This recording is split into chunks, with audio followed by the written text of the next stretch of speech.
Misalnya modifikasi pati ya secara fisik tadi HMT.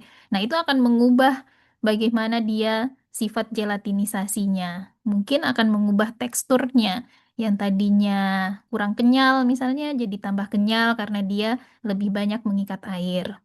Pati juga bisa dimodifikasi secara kimiawi, misalnya dioksidasi atau diesterifikasi, dan itu akan mengubah tekstur.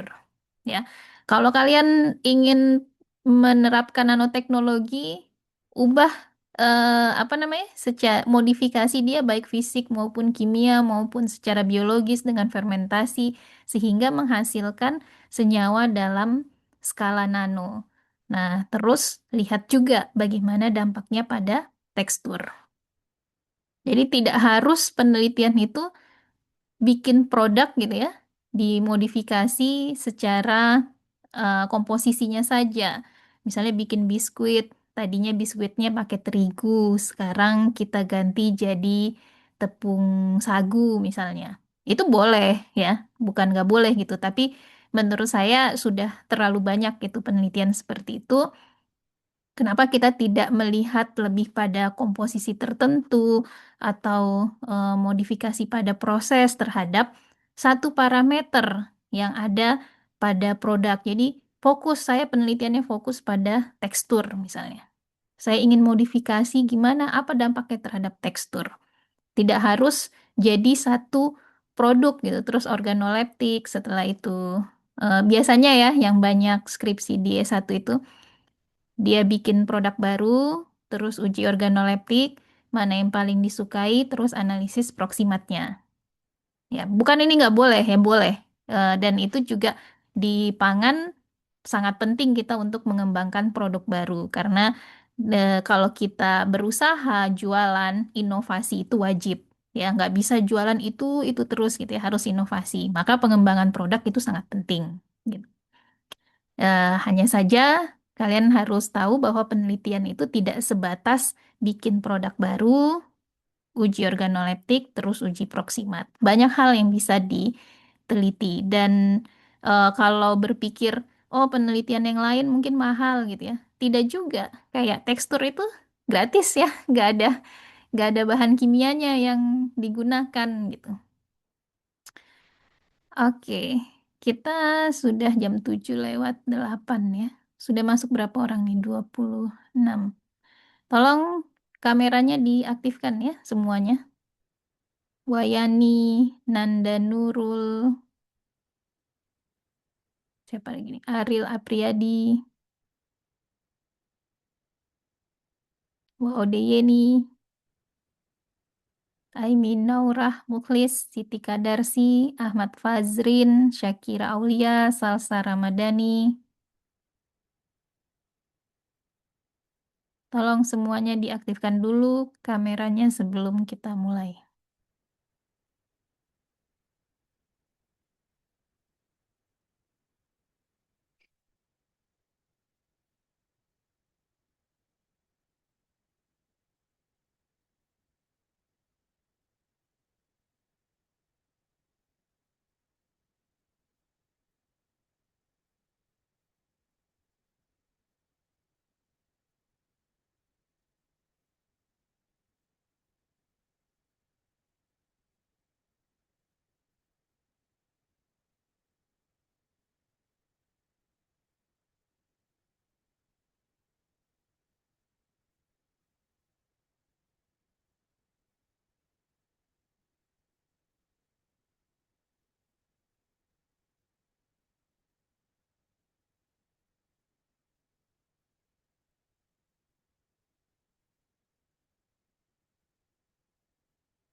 Oke, saya mau kasih satu pertanyaan dulu. Gimana cara membuktikan suatu material itu dalam skala nano?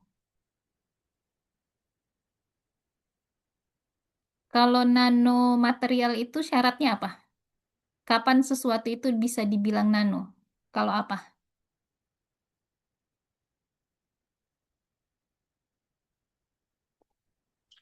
ukurannya Bu, ukurannya berukuran sangat kecil Mm-mm. dari Sangat kecil itu satu berapa? sam- 1 sampai 100 nanometer. Ya, jadi kecil kecil sama dengan dari 100 nanometer dia ya. Ya, Bu. Nah, gimana caranya kita bisa tahu bahwa oh ini saya bikin nano silver nih, atau saya bikin nano selulosa, saya bikin nano kalsium. Tahu dari mana kalau memang ukurannya kecil dari 100 nanometer?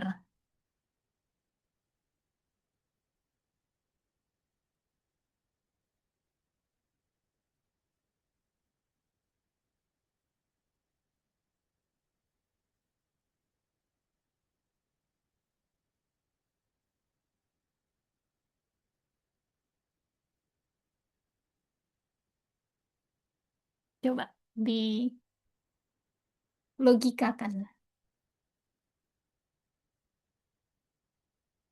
Kalau ada satu benda, misalnya handphone gitu ya, tahu dari mana kalian ukurannya? Panjangnya berapa? Lebarnya berapa? Gimana cara nentuinnya? Ukur Ada satu handphone gitu ya. Berapa panjangnya? Berapa lebarnya? Gimana diukur, nentuinnya? diukur Bu. Diukur pakai? Penggaris Bisa pakai penggaris ya.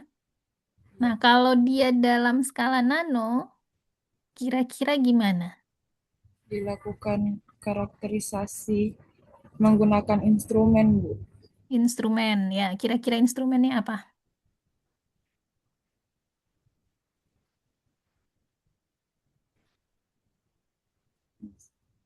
Kalau dia kecil sekali, sehingga sulit untuk kita ukur, maka kita lakukan apa biasanya? Kalau kalian lihat ada sesuatu kecil gitu, gimana supaya kalian bisa bisa ukur dimensinya?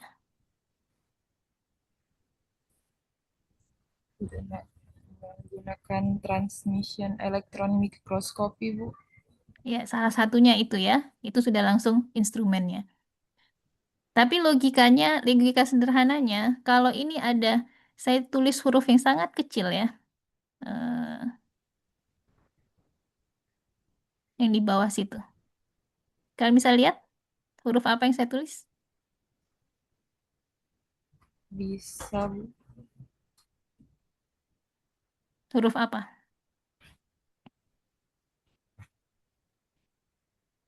F. Apa yang kalian lakukan? Kalian zoom nggak? Ya Bu, Zoom, izin. Kalian zoom di toh? zoom Bu. Iya Bu. Iya. Nah, logikanya seperti itu. Kalian punya bahan itu kecil sekali ukurannya.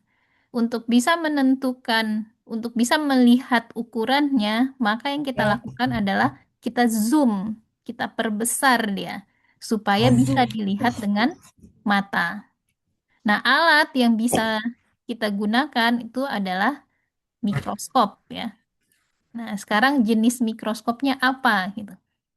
Tadi sudah disebutkan ya salah satunya TIM, SEM, nanti kita akan ke sana. Nah, ini contoh. Jadi salah satu cara, ini bukan satu-satunya cara ya, untuk menentukan apakah dia dalam skala nano. Salah satu cara adalah kita ukur. Seperti kita mengukur berapa sih panjangnya, berapa lebarnya handphone yang kita miliki. Nah, kalau kita mau ukur, berarti kita harus lihat gitu bahannya ya, bendanya. Nah, kalau kita gunakan mikroskop seperti yang di sini, bisa kita lihat ya, ini apa bahannya ya? Saya hanya ambil dari Google Image, tapi saya lupa. Saya lihat ini apa? Anggaplah ini nanopartikel ya, partikel A misalnya. Nah, ini sekarang bisa kita ukur tidak berapa diameternya?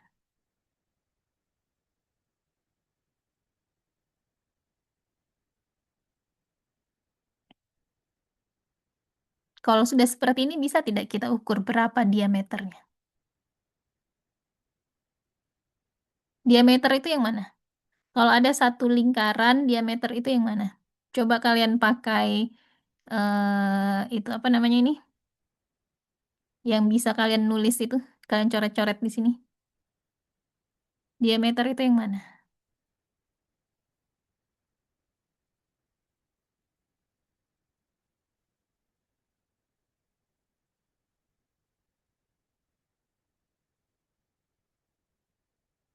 Apa itu diameter?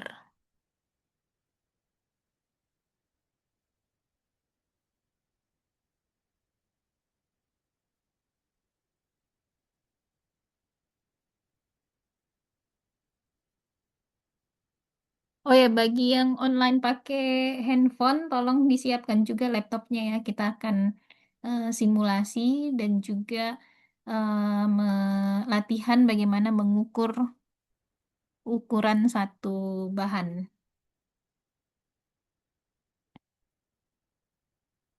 Apa itu diameter?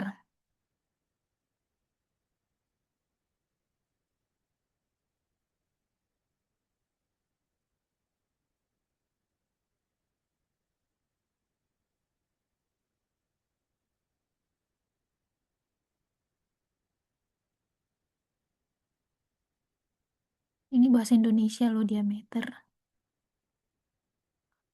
Kalau panjang yang mana? Ini ada gambar kotak, panjang itu yang mana? Panjang yang mana, lebar yang mana? Ini sisi A, ini sisi B. Yang mana yang panjang, mana yang lebar? Sisi B, sisi panjang, sisi A lebar.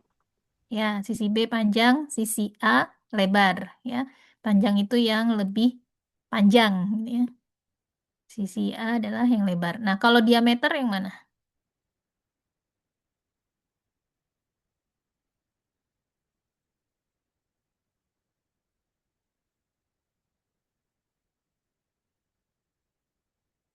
Coba kalian tanya AI deh. Diameter yang mana?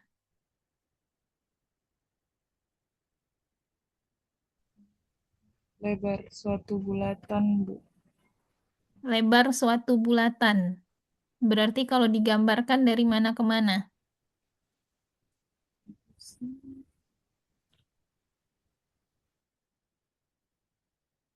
Bisa kan kalian pakai, ada di sebelah kiri bawah, itu tuh ada model kayak pensil ya. Bisa diaktifkan, itu bisa kalian coret-coret di layar.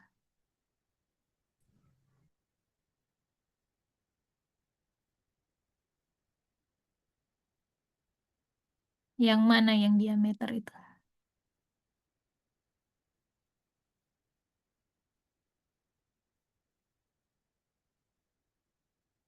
Saya buatkan bulatan yang lebih besar supaya gampang kalau mau coret-coretnya.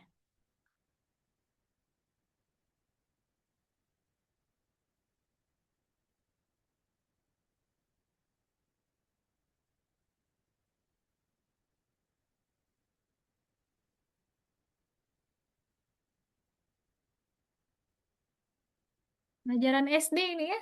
Kalau kalian tidak mengenali arti suatu istilah, itu susah kita eh, belajar. Ada jari-jari, ada diameter. Nah, yang mana diameter?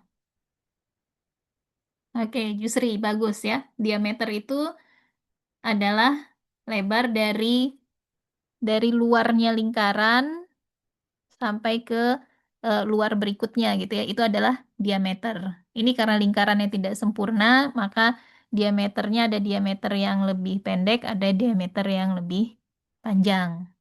Kalau jari-jari yang mana? Setengah dari dia.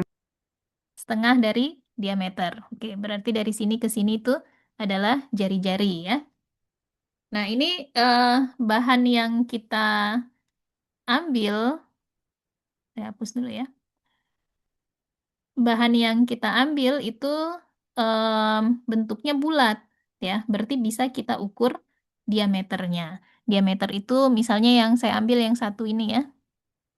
Satu ini maka bisa kita ukur dari sini ke sini. Itu berapa diameternya.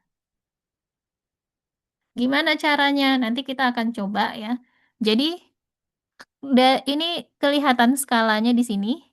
200 nanometer itu kalau panjangnya dari sini ke sini. Ini 200 nanometer. Berarti bisa kita perkirakan kalau panjangnya segini, itu kira-kira berapa nanometer. Dengan membandingkan skala yang ada di sini. Bisa nanti kita menggunakan software misalnya adalah ImageJ. Itu yang akan kita coba ya hari ini. Pakai ImageJ itu tidak perlu di-download, bisa di browser, nanti kalian coba sendiri. Nah, jadi ini salah satu cara kita membuktikan atau memastikan bahwa bahan yang sedang kita gunakan atau kita kembangkan atau kita teliti itu benar dalam skala nano. Paling mudah itu caranya seperti ini. Nah, mikroskop yang bisa kita gunakan itu ada beberapa jenis gitu ya. Paling sering ini tiga ini. Ada TEM, Transmission Electron Microscopy, ada AFM, Atomic Force Microscopy, ada SEM, Scanning Electron Microscopy. Ini contoh gambar yang dihasilkan. Yang sebelah kiri ini adalah AFM, yang di tengah TEM, yang di kanan adalah SEM. Kalau SEM itu kita bisa lihat seperti tiga dimensi dia ya. Kalau TEM ini dua dimensi, dia rata, flat ya. Cuman TEM ini lebih powerful. Jadi untuk bahan yang sangat-sangat kecil, ukurannya mungkin hanya sekitar kecil dari 10 nanometer gitu ya. Kalau pakai SEM itu agak susah kita dapatkan gambar yang tajam karena saking kecilnya gitu ya. Kalau pakai TEM itu lebih mudah didapatkan. Hanya saja di TEM ini kita harus karena dia dua dimensi, jadi sampelnya itu harus tipis sekali, tidak bisa tebal. Jadi harus dipotong dulu setipis-tipisnya. Ya, ada alatnya untuk memotongnya, ada alat khusus untuk memotong sampelnya sehingga lapisannya sangat tipis, bisa dilihat di mikroskop. Kalau AFM, kalau TEM sama SEM itu dia apa ya, ada elektron, terus elektronnya ini mengenai sampel, terus itu yang dideteksi sama detektor. Kalau di AFM itu sampelnya, misalnya ini ada sampel ya, sampelnya ber apa namanya, tidak flat gitu. Nah, nanti ada satu ujung tip gitu ya. Ada satu ujung yang sangat-sangat runcing dan halus, itu seperti ujung satu atom gitu ya, saking kecilnya gitu. Nah, ujung ini nanti akan seperti men-scan ya, dia akan jalan gitu menyusuri si sampelnya kita. Nah, kalau sampelnya naik, maka nanti ujung kayak ujung pulpen ini ya, nanti dia bersentuhan dengan sampelnya gitu. Kalau pas sampelnya naik, dia naik juga gitu. Pas turun, dia turun juga gitu. Nah, dia eh, dengan dia men-scan si sampel itu, maka detektornya bisa lihat bagaimana bentuk dari sampelnya. Ya, itu AFM. Nah, untuk hari ini kita akan lebih banyak bercerita tentang SEM ya. Kita bahas SEM, Scanning Electron Microscopy. Kenapa saya pilih ini dari antara tiga? Kenapa tidak semuanya? Karena waktunya tidak cukup gitu ya. Dan kenapa dipilih SEM? Karena kemungkinan kalian akan lebih banyak berinteraksi dengan SEM. Kecuali penelitian yang benar-benar ukuran yang nano sangat kecil, itu biasanya kalian pakai TEM. Tapi untuk makanan, misalnya kalian modifikasi makanannya atau ingredientsnya, itu banyak kita gunakan SEM. Nah, gimana prinsip kerjanya SEM atau Scanning Electron Microscopy ini? Jadi SEM ini instrumennya ya, tapi banyak modelnya. Jadi tidak tidak melulu bentuknya seperti ini. Pada umumnya ada komputer di sini untuk melihat gambar yang didapatkan dari SEM. Terus ini instrumen SEM-nya. Nah, di SEM itu sendiri ada seperti tabung ini ya. Nah, tabung di sini, inilah di bagian atas ini tempat untuk memancarkan elektron. Jadi ada satu pemancar elektron berenergi tinggi, terus kemudian waktu dia pancarkan, namanya memancarkan itu pasti berhambur gitu ya. Nah, nanti di bagian sini ini untuk gunanya untuk membuat si pancaran ini lebih terfokus. Jadi nanti si elektronnya terfokus menjadi satu titik. Nah, nanti si elektron inilah yang akan berinteraksi dengan sampel. Nah, ketika elektron ini berinteraksi dengan sampel, maka ada secondary elektron yang akan dipancarkan dan ini yang dideteksi oleh detektor menghasilkan gambar seperti yang kita lihat di sini. Nah, ini simulasinya. Em, di sini si ininya tadi ya, elektron source atau pemancar elektronnya tadi. Nah, pada saat awal dipancarkan, itu dia berhambur gitu ya. Nah, di sini ada anoda dan ada lensa kondensor yang kemudian memusatkan elektron ini. Sehingga dia tidak berhambur, dia lebih fokus pada satu titik. Nah, nanti di sini ini sampel, yang warna orange ini sampel. Nah, ketika dia elektron ini bertabrakan dengan sampel, maka terjadi interaksi. Nah, berupa ada yang secondary elektron, ya, ada detektor yang mendeteksi terpantulnya elektron secondary, dan ini yang menghasilkan gambar eh, dari SEM. Atau bisa juga kalau dia dilengkapi dengan X-ray detektor.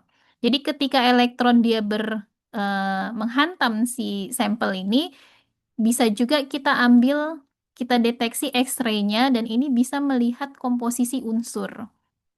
Jadi nanti kita tahu di situ ada unsur apa saja, ada unsur karbon, hidrogen, kalau di situ ada mineral ya, misalnya ada kalsium, ada natrium dan sebagainya, itu bisa juga dideteksi dengan SEM EDS.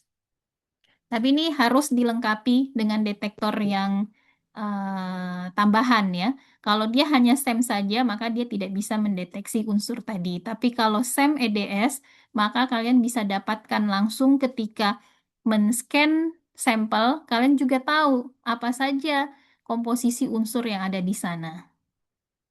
Nah, jadi kalau seperti pada penelitian saya mengembangkan bioplastik dari nanoselulosa. Nah, kita pakai SEM EDS. Di situ kita mendeteksi bahwa ternyata di sana kita berharapnya hanya ada selulosa. Tapi karena prosesnya fermentasi, terus kita pakai bahan-bahan organik yang tidak dimurnikan terlebih dahulu, maka masih ada mineral-mineral di dalam situ. Dan itu terdeteksi di EDS. Ya, ada aluminium di sana, ada natrium, ada em, kalsium kalau nggak salah saya ada juga di situ ya karena si selulosanya dibuat dengan proses fermentasi di mana pada saat fermentasi mikroba itu butuh juga mineral-mineral untuk pertumbuhannya. Itu kira-kira em, apa namanya? Prinsip kerja dari SEM. Ada pertanyaan sampai di sini sebelum kita masuk ke simulasi?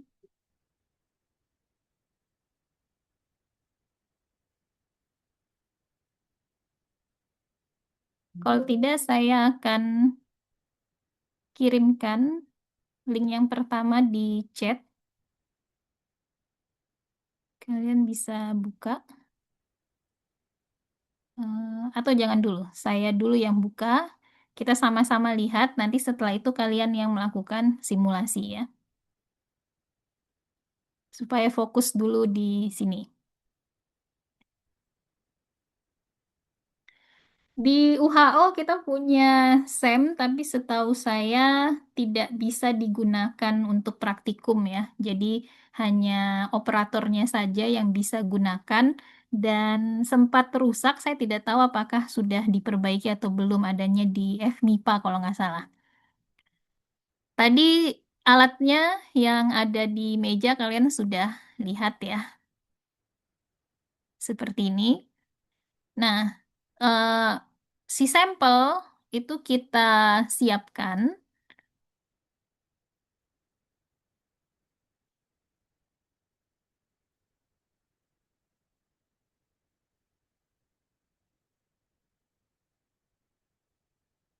seperti di sini. Nah, sampelnya biasanya kita taruh dia di satu dudukan gitu ya. Bisa kita tempel pakai double tip di atas sini. Dan setelah itu di coating. Di coating biasanya pakai coating emas. Jadi ada alatnya untuk mengcoating tapi lapisannya sangat tipis sehingga tidak bisa juga kalian berpikir emas gitu ya terus setelah di coating terus dijual karena ada emasnya itu sangat tipis sekali em, untuk membuat dia lebih lebih tajam gambarnya ketika di scan dengan elektron. Nah, ini isi dalam di di dalam yang ini ya tempat sampelnya. Awalnya bentuknya seperti ini. Nah, ini bagus sekali webnya. Ini berupa simulator. Jadi seolah-olah kita sedang bekerja dengan SEM. Ya, sampel sudah dipreparasi, sudah ready. Nah, sekarang kita mau mengoperasikan alat SEM-nya. Di dalam ruang sampel ini dalam kondisi vakum. Ya, SEM itu beroperasi dalam kondisi vakum. Nah, sebelum kita buka pintunya, pintu yang ini tadi, ya, pintu yang di sini, sebelum kita buka pintunya, maka kondisi di dalam sini harus kita hilangkan dulu vakumnya, ya.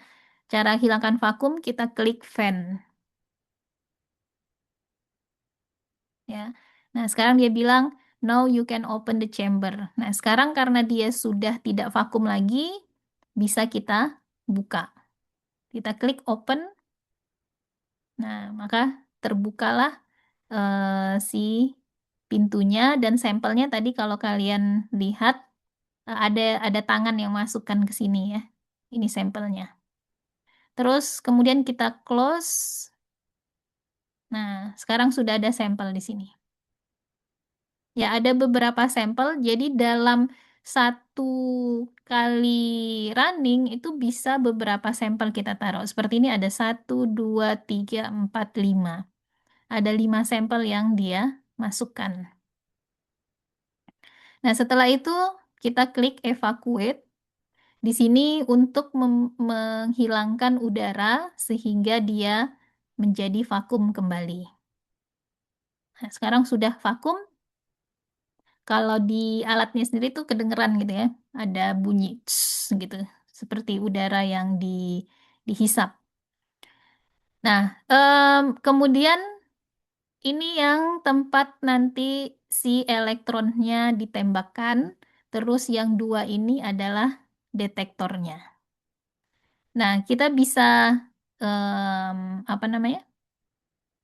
Pilih sampelnya yang mana dan biasanya tidak terlalu jauh dari tempat elektronnya dipancarkan. Jadi, pertama kita akan meningkatkan, kita dekatkan sampelnya ke si elektronnya. Nah, working distance-nya saya ambil 20 nanometer. Nah, ini tadi kalau kalian lihat ya, dia naik ya. Dia naik. Nah, kalau aslinya itu harus hati-hati, jangan sampai menyentuh di bagian ujung di sini sampelnya. Nah, sekarang kita bisa mau scanning sampel yang mana bisa kita pilih. Saya coba sampel yang pertama ya, wood atau kayu. dia sesuaikan wood yang sampelnya yang ini. Kalau sampel yang lain, misalnya pollen yang di bawah. Nah, jadi tempat dudukan sampel ini bisa berputar sesuai dengan yang kita inginkan di nomor berapa gitu ya, yang mau kita scanning. Tadi kembali ke yang pertama, yaitu wood. Terus kemudian dia bilang kita setting accelerating voltage-nya. Berapa voltage yang kita setting. Kebanyakan itu kita mulai dari 5 kilovolt ya. Berapanya itu tergantung. Di sini ada dia kasih guideline. Biasanya untuk sampel yang tidak di coating itu 1 sampai 5 kilovolt. Kalau sampel yang biological dan di coating biasanya 5 sampai 10 kilovolt. Untuk sampel yang fisik seperti misalnya logam gitu ya, bisa di 10 sampai 30 kilovolt. Kalau terlalu rendah, kita pilih di sini eh, gambarnya tidak tajam. Tapi kalau terlalu tinggi, itu dia bisa seperti terbakar ya sampelnya. Nah, maka kita harus pilih yang optimum, tapi biasanya itu 5 kilovolt cukup. Setelah itu kita eh, nyalakan. Jadi tadi itu belum nyala ya. Nyala itu dalam artian si elektronnya belum terpancarkan. Nah, sekarang kita nyalakan elektronnya, kita klik HT di sini. Nah, kemudian kita atur spot size-nya. Kita ambil 5 nanometer misalnya. Terus setelah itu kita bisa em, kembali ke si jaraknya tadi ya, jarak antara si pemancar elektron dengan sampel. Misalnya kita mau lebih dekatkan gitu, bisa kita geser. Atau kita mau jauhkan, bisa kita geser ke kiri. Kemudian kita atur brightness-nya, tingkat keterangannya, ya, maupun kontrasnya. Ini bisa diatur juga nanti setelah kita dapat fokusnya.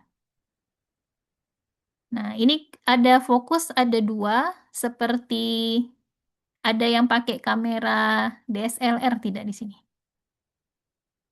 Kamera yang besar itu, yang diputer-puter. Atau seperti di Infokus di fakultas kita ya, itu kan ada yang untuk fokus yang besarnya, ada yang fokus kecilnya. Ya, jadi ada coarse fokus, fokus kasar, ada fokus fine fokus atau fokus halus. Nah, ini bisa kita mainkan kira-kira di mana yang paling dekat. Ya, cara yang paling gampang adalah kita bikin dia sampai dia buram, terus kita kembali sampai dia agak buram juga. Nah, berarti di antaranya itulah yang paling bagus. Ya, terus, oh ya saya lupa slow scan satu seharusnya ya, diklik dulu. Artinya sekarang kita sudah mulai men-scan, tapi dia dalam kondisi slow. Jadi kita bisa atur dulu apa fokusnya sebelum kita ambil gambarnya. Nah, ini yang fine fokusnya. Setelah itu kita bisa atur juga stigmator Y dan X-nya. Y ini adalah gambarnya itu ditarik ke atas atau ke bawah. Kalian perhatikan kalau terlalu ini dia terlalu tertarik ke atas atau ke bawah, sedangkan X itu untuk mengatur fokus di sumbu X ke kiri atau ke kanan gambarnya. Gambarnya ditarik ke kiri atau ditarik ke kanan, sedangkan Y itu atas dan bawah.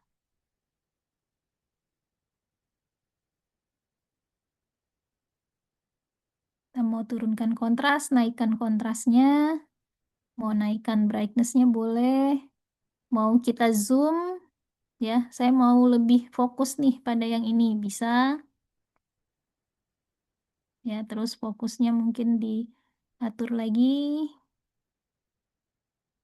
sampai dapat gambar yang punya kualitas yang bagus, di mana gambar yang bagus itu adalah tajam, kelihatan bagian yang kita menjadi fokusnya kita, gitu ya.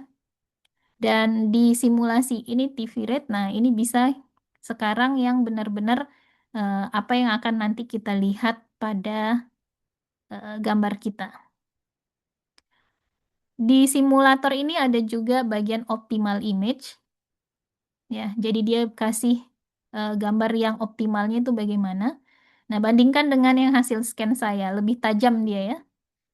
Lebih tajam dia, kita bisa lihat settingannya dia apa saja. Oh, dia pakai 10 kilovolt, jaraknya 1 nanometer, spot size-nya 1 nanometer, dan working distance-nya 10 milimeter. Ya, dia dapat yang sangat tajam ininya. Kalau saya itu masih grainy ya, masih kayak berpasir gitu eh, gambarnya. Nah, sebelum kalian coba, nanti jangan langsung lihat optimal image ya. Kalian coba dulu merasakan bagaimana mengatur fokus, ketajaman gitu untuk SEM ini. Saya akan bagikan em, linknya.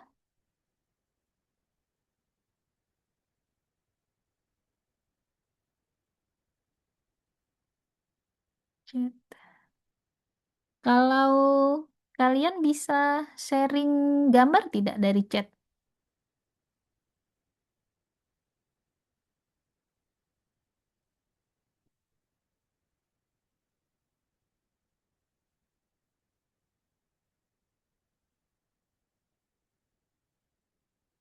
Bisa tidak sharing gambar dari chat? Oh ya, Nggak bisa. nggak bisa ya. Setelah itu kalian save image, nanti kalian akan dapat ya image-nya. Coba saya bikin grup dulu ya. Jadi nanti bisa kalian masuk di situ supaya kita bisa sharing gambar yang sudah didapatkan. Bisa nggak sih bikin grup di sini? New group.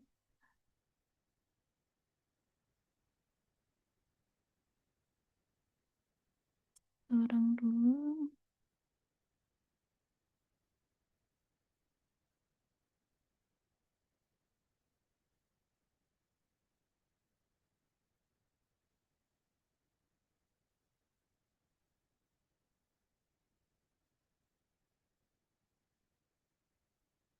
Oh, saya invite lewat link ya. Silahkan masuk ke grupnya. Setelah itu nanti gambar yang kalian dapatkan tolong di-share di grup. Kalian bisa pilih sampel apapun yang kalian mau.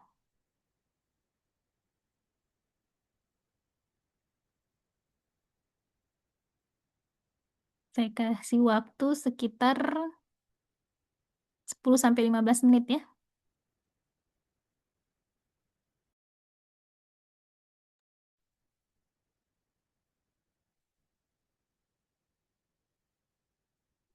Itu sudah ada satu punyanya Reski ya. Kalau bisa itu dikurangi ininya, eh, lebih terang lagi. Bukan dikurangi ya, ditambah brightness-nya. Karena ada bagian-bagian yang di dalamnya, eh, saya share screen-nya.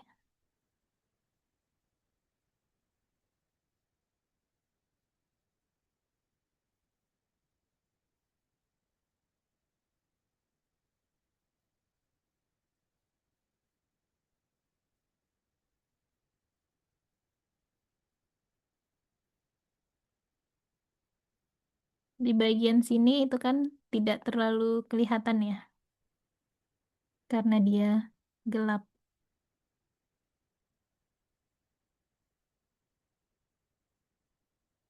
Tapi kalau fokusnya ini sudah sangat tajam. Ya, tidak. Kalau yang fokusnya tidak pas itu biasanya kayak ada blur-blurnya gitu ya. Ini sudah tajam sekali. Dicoba juga sampel yang lain ya.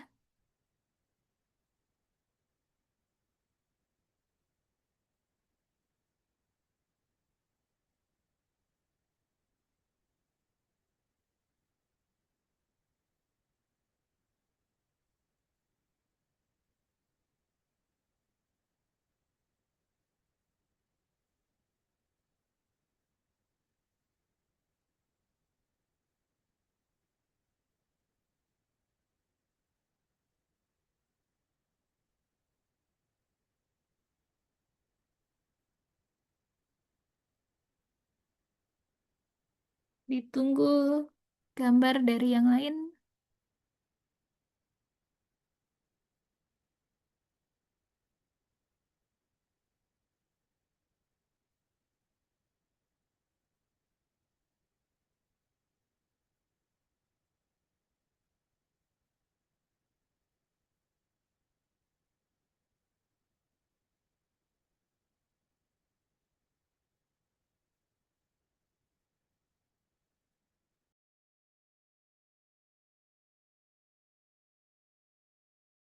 Ada lagi ini ya dari siapa nih?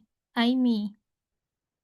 Nah, kalau ini terlalu terang ini ya. Kelihatan em, overexposure ini. Kalau foto overexposure, dia terlalu terang di bagian-bagian tertentu.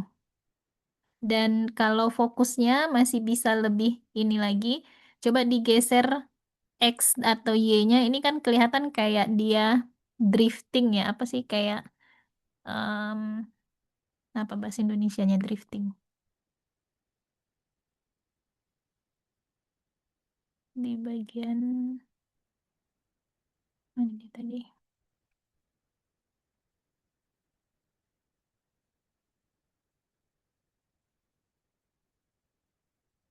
Nah, di sini kalau dia diperbesar, saya tidak bisa pakai kursor yang ternyata ya. Yang bulat ini kan tidak tajam ya, kayak dia agak kabur begitu. Nah, ini fokusnya masih bisa diperbaiki lagi. Fokus sama em, X dan Y stigmatornya. Bandingkan dengan yang ideal, itu tidak terlalu gelap, tidak terlalu terang.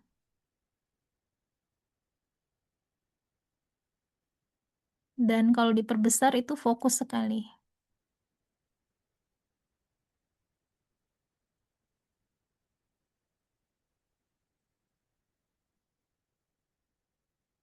Wah, cakep banget nih. Siapa nih? Herti. Namanya Herti bukan ini. Herti Bay sini tulisannya. Iya, ini sangat fokus ya, tajam, tidak terlalu gelap, tidak terlalu terang, pas. Ini sampelnya apa ini? Diambil apa tadi ini? Polen, Bu. Polen. Hmm. Iya. Kalian tahu polen? Apa itu polen? Eh, iya, Bu. Coba cek di Google. Apa itu polen?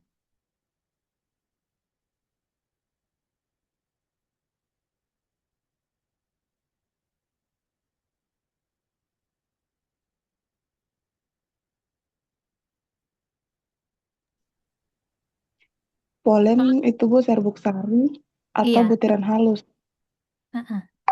Serbuk sari ya. Jadi ketika masanya musimnya berbunga gitu, yang eh, kalau di negara empat musim itu di musim semi itu banyak polen berterbangan gitu. Orang-orang yang punya alergi terhadap polen biasanya bersin-bersin nih. Serbuk sari banyak yang beredar.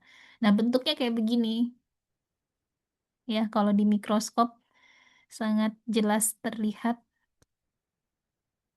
di SEM. Sayangnya simulator ini tidak ada, dia tidak kasih skalanya. Tapi kalau di masih di sininya tuh ada skalanya ini ya. Kayak ini kan ada skalanya. Ini skalanya tadi berapa, Herti? Untuk yang ini. Coba lihat lagi di simulatornya. Atau bisa screen Kalau berapa? oh, screenshot ya, Mbak. Screenshot saja yang ini, ha. Screenshot yang masih ada skalanya. Iya.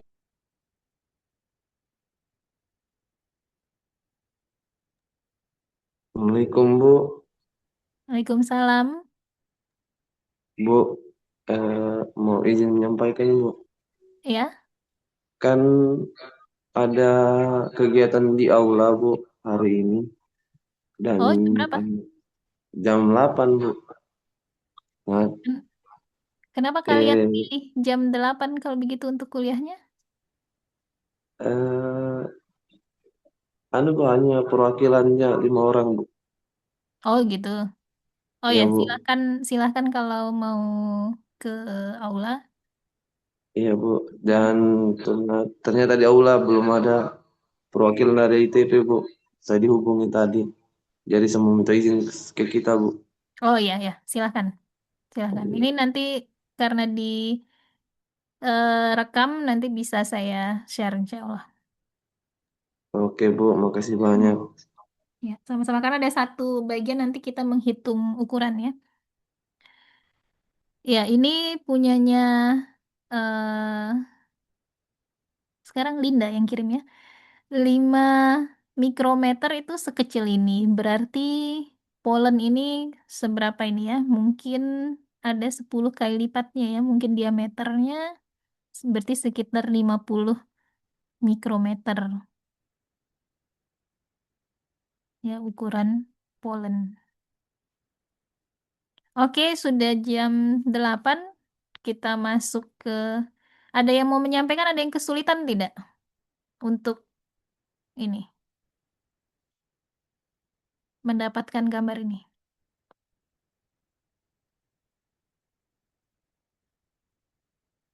Kalau tidak, kita masuk ke berikutnya.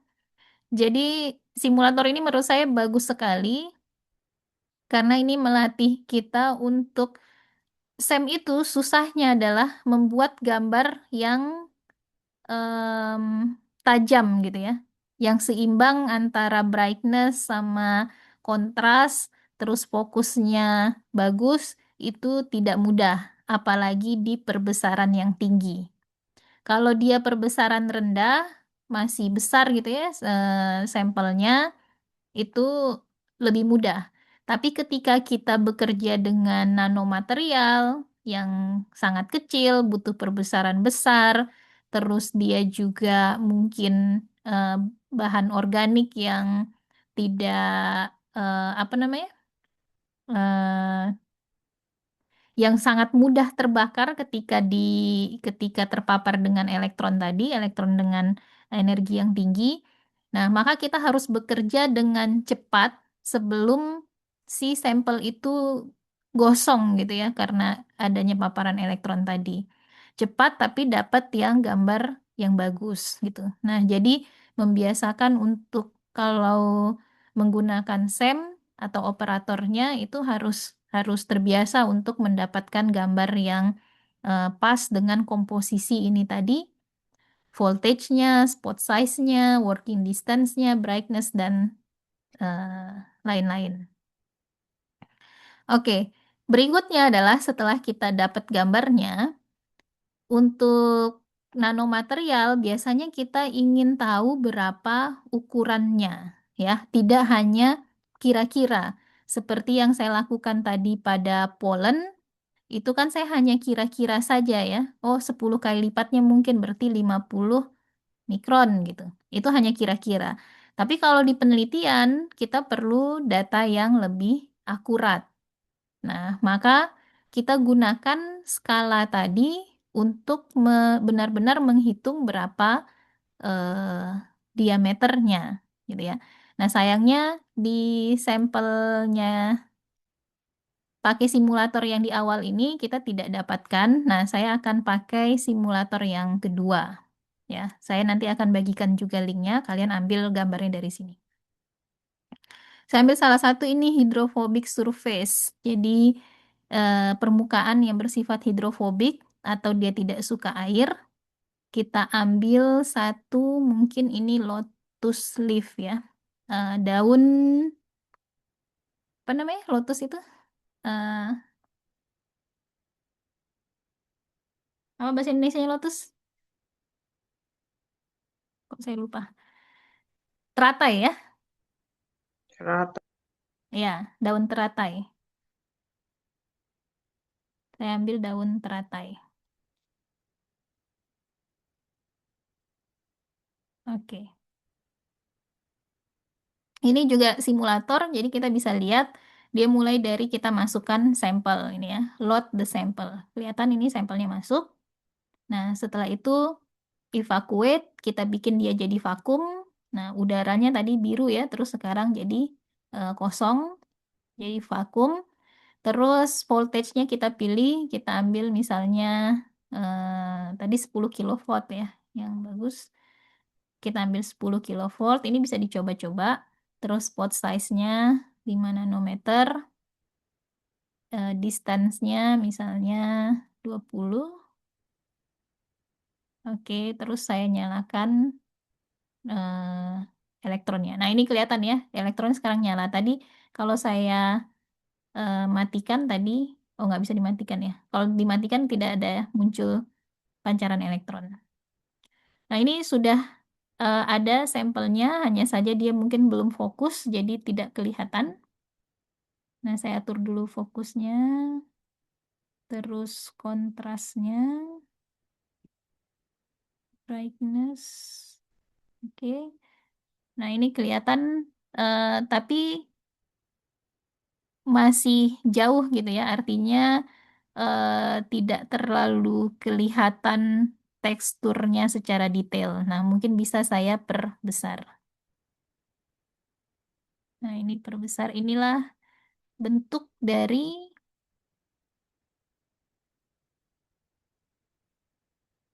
daun teratai. Ya, ini saya atur dulu. Fokusnya di sini dia hanya ini simulatornya tidak terlalu menggambarkan di alat ya. Kalau alat SEM itu tadi ada quartz fokus, ada fine focus, terus ada stigmator. Itu yang memang benar-benar ada di SEM.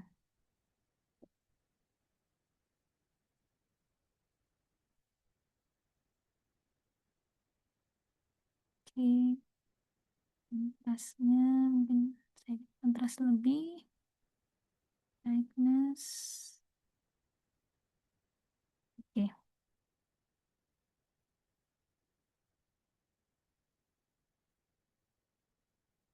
Nah, ini saya ambil, saya save.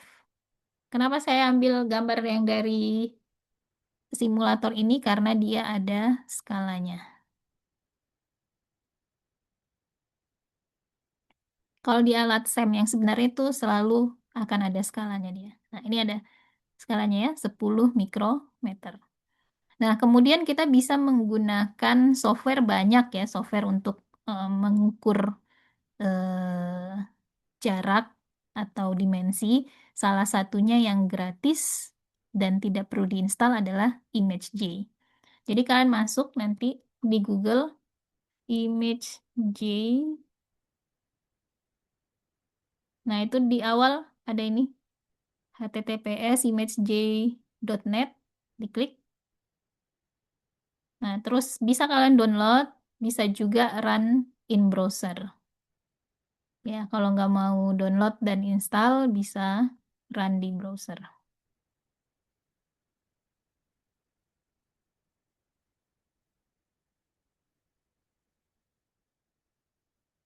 Oke, nah terus kita buka tadi eh, filenya, image, sorry, open ya, Open. Saya harus tutup dulu.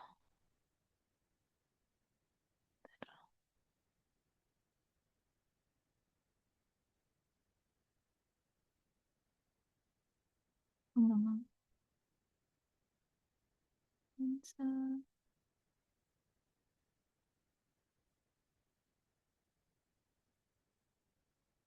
Ini nggak bisa diapa-apain. Tadi saya coba refresh. Oke. Terus file. Open. Nah, di open saya pilih select dari local file. Terus saya sudah tadi yang barusan saya download ya. Open. Nah, ini gambarnya. Agak diperkecil supaya, oh ya,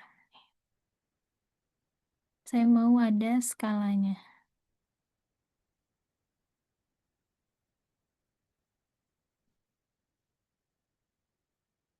Ya, kelihatan di bawah sini ada skala. Nah, dia sampaikan bahwa skala panjang garis putih ini adalah 10 mikrometer. Nah, bisa kita ukur dia di gambar ini. Saya perbesar dulu.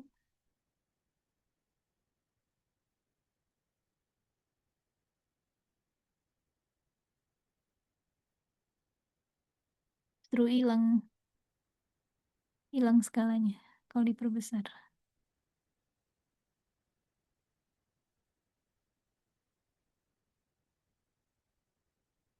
Oke. Oh, nah. Ini saya perbesar ya. Saya ambil garis yang di sini. Terus saya paskan di sini.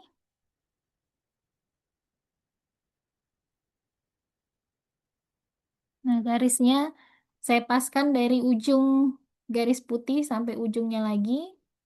Nah, kemudian saya klik Analyze, saya klik Measure. Nah, maka keluar di sini. Berapa panjangnya? Panjangnya 66,03, apapun satuannya ya. Jadi panjangnya 66. 66 ini setara dengan 10 mikrometer. Nah, misalnya kita mau tahu berapa sih ukuran, apa ini sebutannya ya, kayak tonjolan-tonjolan yang ada di daun teratai tadi. Tonjolan-tonjolan inilah yang membuat daun teratai itu tidak menyerap air. Jadi airnya itu lewat saja gitu ya, bagaikan kalau ini kita sih bagaikan air di daun talas gitu ya, dia tidak terserap. Nah, kita bisa ukur, ups, ini saya perbesar. Nah, saya mau ukur berapa ukurannya si panjangnya misalnya ya. Saya mau ukur panjangnya em, tonjolan yang ada di daun teratai. Nah, misalnya ini, terus saya klik Analyze, terus klik Measure. Maka dapatlah lengthnya 138. Ya, sini 138. Tapi kan ukuran ini tidak hanya satu gitu ya. Dia kan ada beberapa dan beda-beda ukurannya. Nah, maka ketika kita mau, misalnya hasil penelitian kita pengen tahu berapa ukuran dari tonjolan yang ada di daun teratai, maka kita harus rata-ratakan. Nah, kita ambil sampelnya beberapa.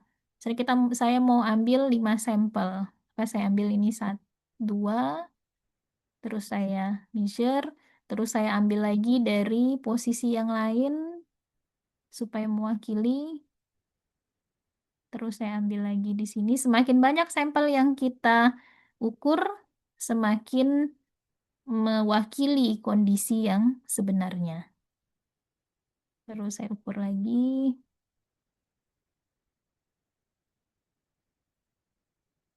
Terus saya ambil dari tempat lain lagi.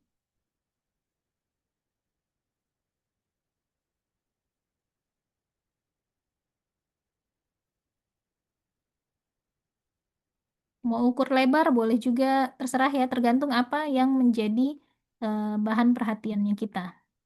Ini saya cuman ambil contoh panjangnya dari tonjolan yang ada di daun. Oke, saya sudah dapat beberapa data. Nah, ini saya Ctrl A, Ctrl C, saya copy, terus masuk ke Excel,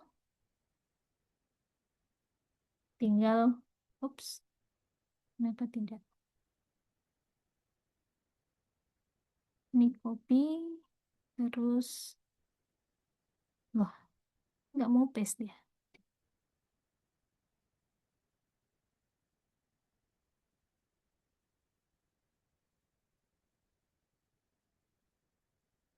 Oke, coba saya save as.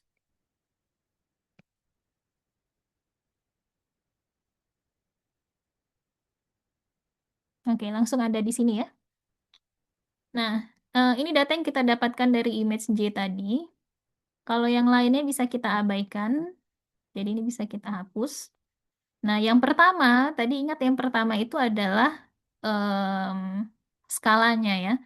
Dan 66 ini setara dengan 10 mikrometer. 66 itu setara dengan 10 mikrometer. Kalau 138 berapa mikrometer? Berarti tinggal kita bagi saja 138 kita bagi dengan 66, terus kita kali dengan 10 mikrometer. Nah, berarti ukurannya ini 21,0139 mikrometer. Titik yang ketiga, tadi sampel yang ketiga kita ambil berapa? Sama dengan yang tadi ya. Ini dibagi 66 dikali 10. Begitu seterusnya. Kalau kalian mau tarik, ini dikasih dolar dulu. Yang di B2-nya ini dikasih dolar ya. Dolar itu artinya nanti dia nggak pindah-pindah. Semuanya dibagi dengan nilai 66. Nah, ini bisa ditarik. Berarti inilah panjang si tonjolan-tonjolan tadi. Kita mau rata-ratakan, tinggal kita rata-ratakan saja. Average. Nah, berarti rata-rata panjang tonjolan di daun teratai itu adalah 18,9 mikrometer. Inilah yang dilaporkan di entah deskripsi, di publikasi, atau apapun itu. Sampai di sini paham? Ada yang perlu saya ulang?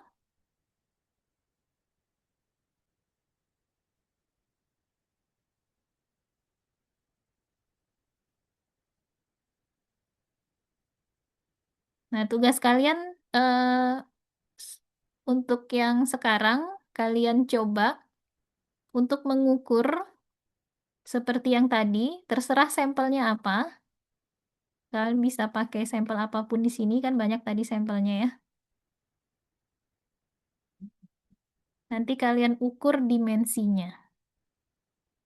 Ini saya kirimkan linknya. Link untuk simulator yang ada skalanya, dan juga link untuk image J.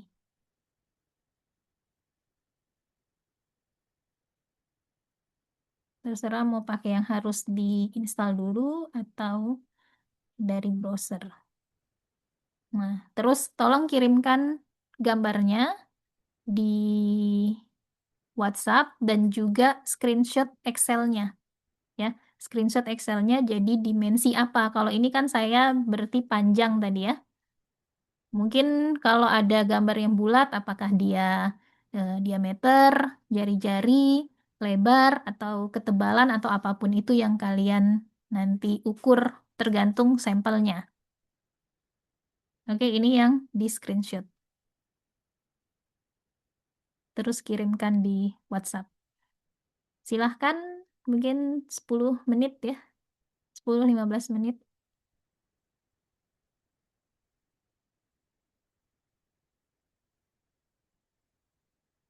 Kalau ada yang mau ditanyakan, langsung aktifkan saja mikrofonnya.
Salsa pakai spot size berapa tadi untuk ambil gambar yang pollen?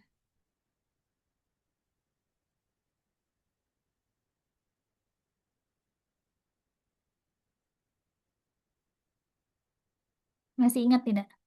Kalau Herti berapa, salsa berapa spot size-nya?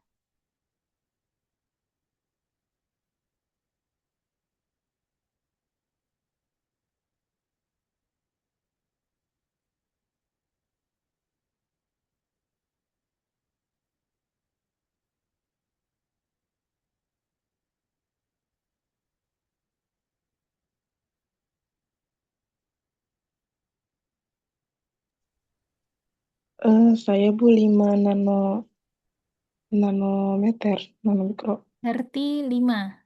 Kalau salsa berapa?